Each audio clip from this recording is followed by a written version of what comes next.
Sometimes you'll hear this operation called oil and chips, or tar and gravel. Maybe you'll hear bituminous seal coat, or surface treatment. But whatever it's called in your neck of the woods, most people who do the work simply say, chip seal. And that's what we'll call it in this video program on chip seal application. We're talking about a road surfacing operation that consists of one or more applications of liquid asphalt and aggregate. Its purpose is to give the pavement a waterproof and skid-resistant surface. This presentation was developed for the Local Technical Assistance Program, LTAP. It's in 3 parts, so that after a few minutes of viewing, you can discuss what you've just seen and heard. All 3 parts are on this tape. Here in Part 1, we'll look at the preliminary concerns, materials, equipment, surface preparation, weather requirements, and application rates. In Part 2, we'll look at the chip seal procedures, binder application, chip spreading, and roller operations. Finally, in a 3rd part of the program, we'll look at some of the problems that occur during chip seal application. Now, because of our country's move to metric measurements, we're going to use metric units throughout this presentation. We'll begin here in Part 1 with preliminary concerns. The first concern is familiarity with the contract documents, your agency's bid specifications, including amendments and any special provisions. The traffic control plan is another important part of the contract documents, especially for chip seal jobs. That's because both the oil and chips can pose a real nuisance to motorists passing the work in progress. So most agencies require fresh oil and loose gravel signs on both ends of the work area. That way, motorists are warned to use caution when driving over new chip seals. On long jobs, advisory speed signs should also be placed every 2 kilometers or so. To further protect motorists and the new chip seal, pilot cars may be needed on projects constructed under traffic. So carefully review the traffic control plan. Make sure it's approved and see that it's followed throughout construction. The next step is to check the materials. The first thing you should know is that there are 3 broad categories of liquid asphalt: emulsions, asphalt cements, and asphalt cements mixed with solvents. Asphalt cements are commonly referred to as ACs, and asphalt cements mixed with solvents are called cutbacks. But all 3 are typically referred to as binder, or simply oil. Emulsions contain both liquid asphalt and water. After application, the water evaporates and leaves only the liquid asphalt on the surface. This is called breaking. You can actually see this happening, the emulsion turning from brown to black as the water evaporates. There are 2 types of emulsions, anionic and cationic, with different electrical charges. The type used has to be compatible with the chips used, and this compatibility must be verified in advance. Unlike emulsions, asphalt cements and cutbacks don't have water, so their color stays the same. We'll look again at this important difference later. Many agencies require that the binder be provided from an approved source. Some agencies may further request samples and specify the type of binder to be used. Be sure to follow your agency's requirements.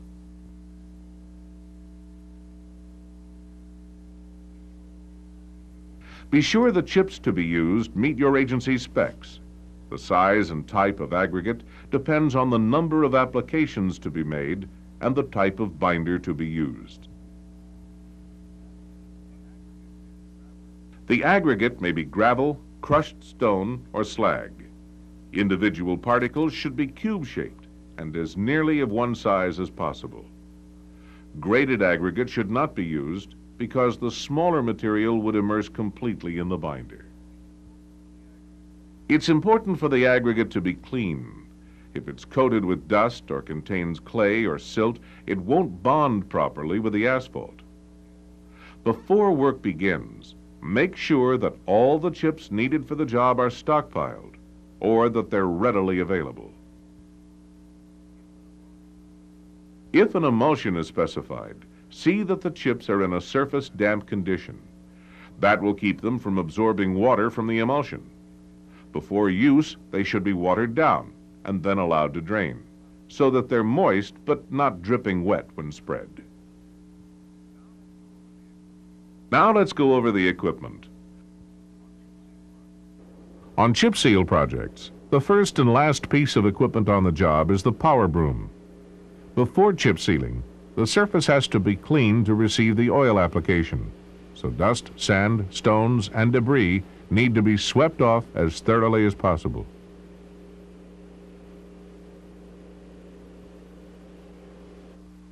At the end of the job, the broom must sweep off any loose chips without dislodging the chips that are set in place. Damage to the fresh chip seal can result from broom bristles that are in poor condition or from too much downward pressure by the broom.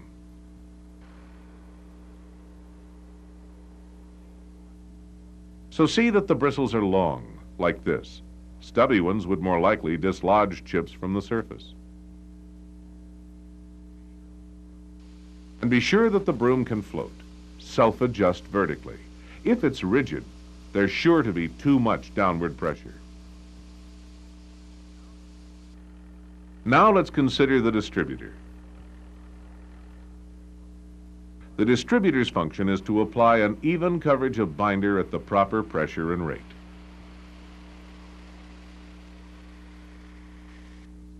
Uneven coverage shows up as streaks on the surface. Too much oil in some places, not enough in others. The chips will strip from lean or thin areas, while the oil will bleed in fat or heavy areas. Bleeding creates slippery spots on the surface, a safety hazard. To get uniform coverage, first check the spray bar nozzles. They must be unclogged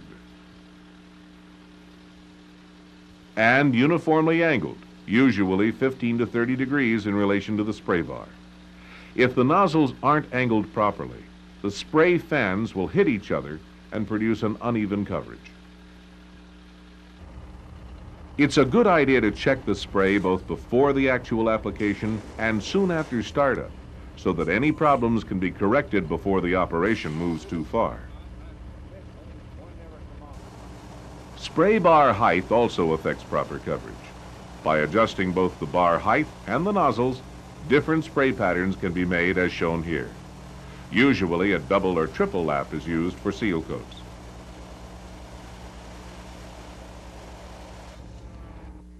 The distributor's application pressure is also important to proper coverage.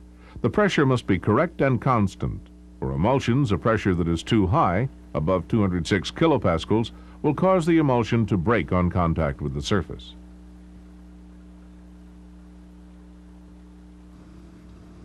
The proper rate of application is equally important, but we'll look at that later. Now, though, let's look at chip spreaders.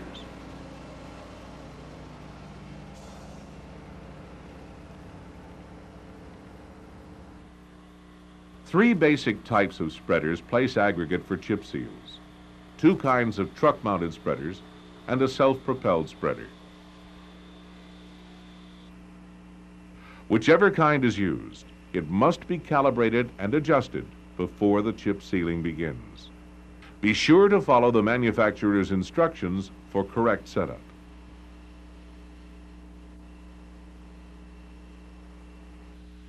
As with the oil, it's important for the chips to be placed uniformly and at the proper rate. So check the gate controls and look inside the hopper. The scalping screen should be in good repair. so that no large rocks or debris will block the gates. This one obviously needs some work. If the gates and screen do not function properly, you'll end up with either too many chips or not enough. In any case, look over the spreader before the chips are applied and during the application. Stop the operation if you see anything like this. Have the equipment repaired before continuing.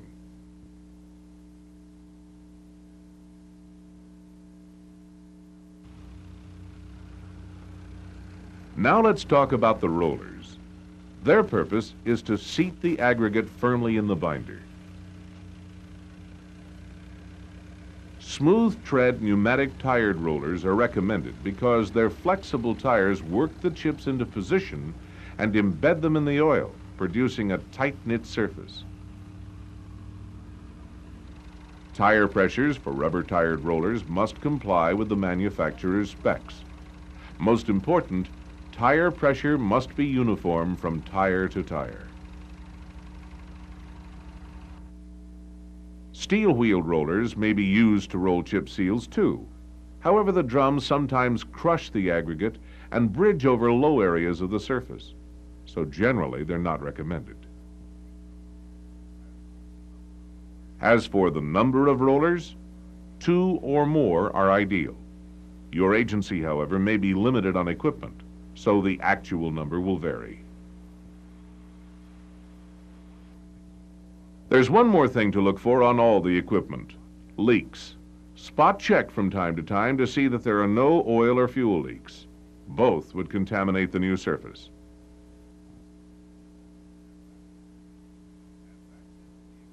And that's it for the equipment.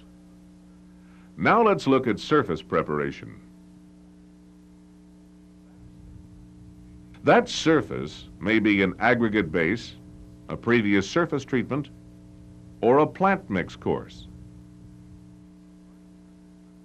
Part of surface preparation is the initial inspection of the road to assess its condition and determine if a seal coat is the proper maintenance treatment to use.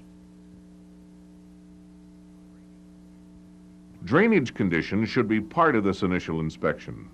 See that any problems are corrected before application of the chip seal.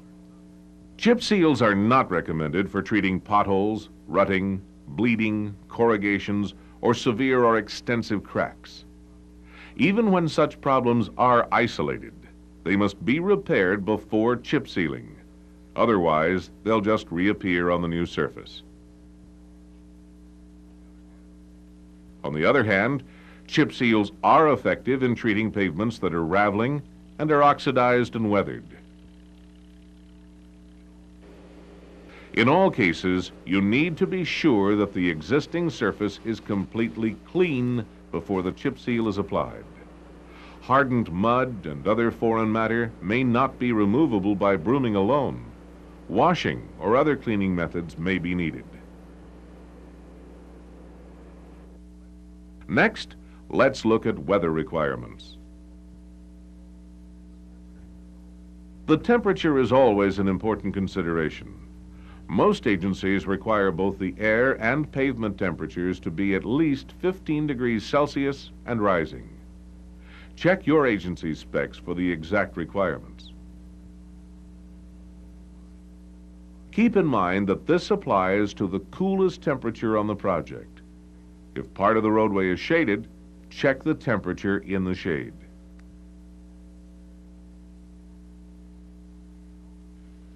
You should also be aware that high wind can greatly affect the binder application, so don't apply the oil if the wind speed is excessive.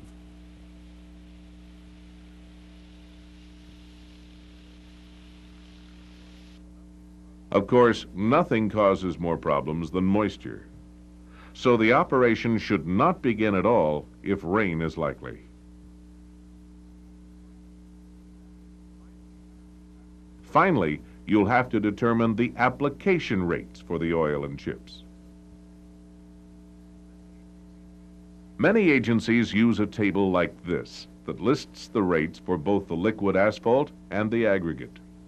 Notice that a range is given for each rate. That allows you to increase or decrease the coverage depending on the condition of the surface and on the road's average daily traffic. The general rules are, for dried out and porous surfaces, more oil should be applied. For surfaces that are smooth, non-porous, and rich in asphalt, less oil should be applied. In terms of traffic, for lower volumes, a little more oil should be applied. But for higher volumes, a little less oil should be used. As for the chips, the rate applied should leave the surface like this: one layer of chips evenly distributed, with small spaces in between. The rate is expressed as so many kilograms of chips per square meter of surface covered.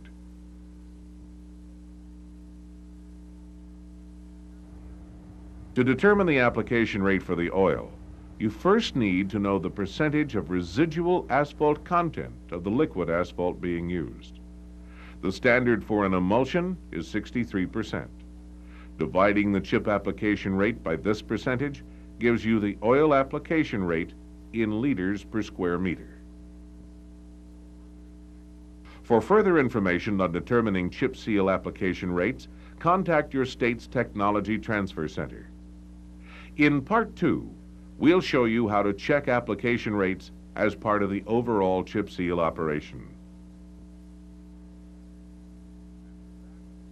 And with that, we've looked at everything you need to do to get ready for chip sealing.